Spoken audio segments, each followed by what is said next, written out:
Okay, this is the practice video for Coral's Canoe. So we have our thumb, this is the right hand. We have our thumb, it's on C, so that's by the group of 2 black notes on the left side of it. So your thumb goes on C, and each finger gets its own key. And we start off with these dancing fingers.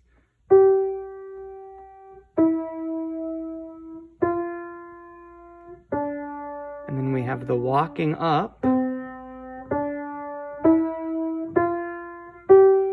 Then we do the dancing fingers again. And then we have the jumping up and down.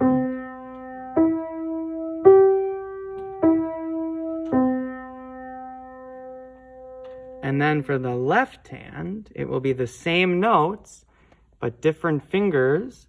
So we have our pinky on C now.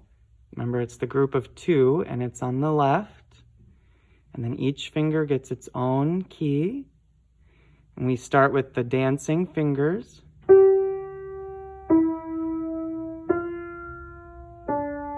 And then we walk up.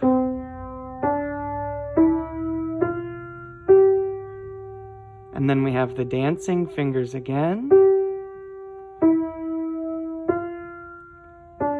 And then we have jumping up and down.